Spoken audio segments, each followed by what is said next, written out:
guys, ngayong araw na to ay magluluto tayo ng pancit canton.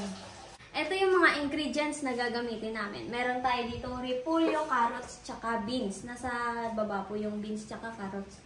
Tapos nandito po yung manok. Puro po laman dito, konti lang po yung ano dito. At syempre meron tayo dito sibuyas bawang, 2 chicken cubes. At syempre kulay na sarap. Gagamit din tayo ng oyster sauce, toyo, tsaka paminta. Kaya naman, magsimula na tayo magluto. Kaya naman, tuloy na rin namang ating kawali kung lalagay na tayo ng mantika.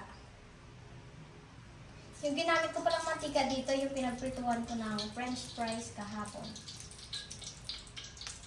Ito, dahil mainit na nga yung ating mantika, iuuna na natin yung bawang.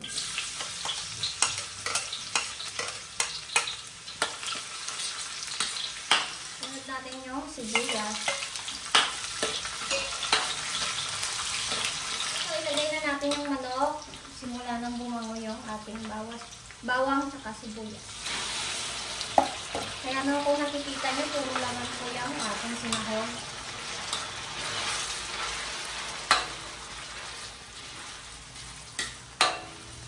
Siyempre, matitimpla na tayo dyan ng paminta.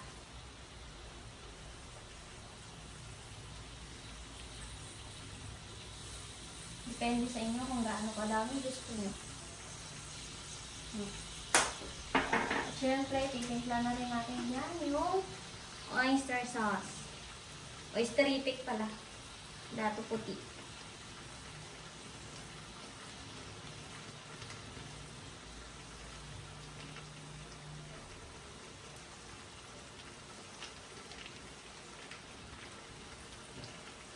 Inubos ko na lang kasi konti na lang din naman naman ito.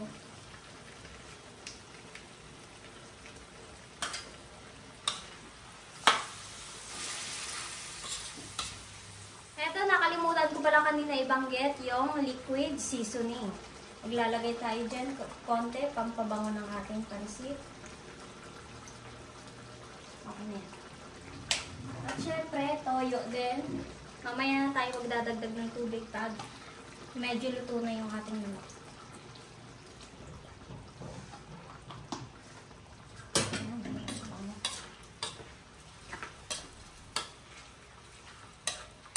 Ito, medyo okay na yung manok. Ilalagay na natin yung mga sahog na gulay. Yan po yan. Tignan nyo kung gano'ng karami yung sahog natin na gulay.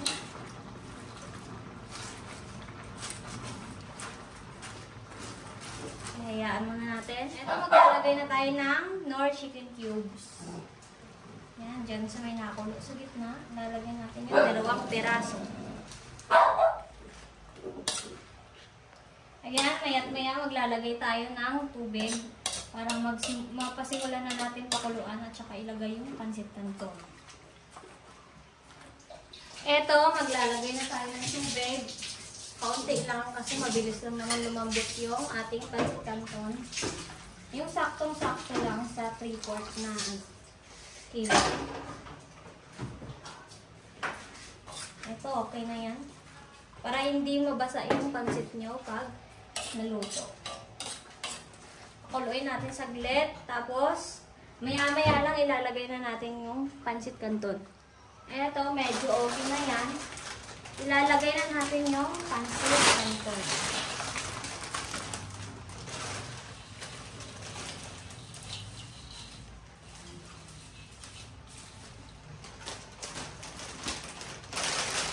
Ito pa.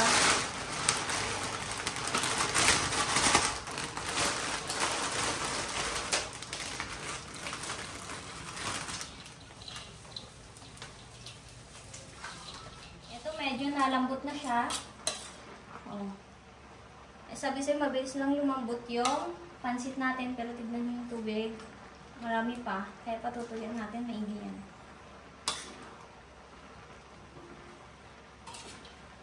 Eto, habang medyo may tubig pa, ilalagay na natin yung huli na sarap. Yan.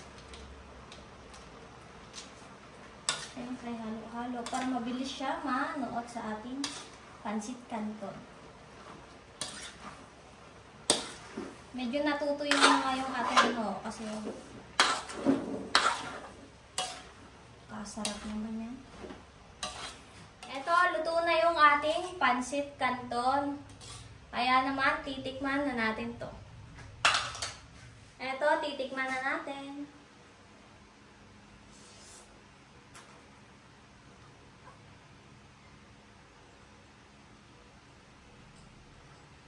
Napasarap.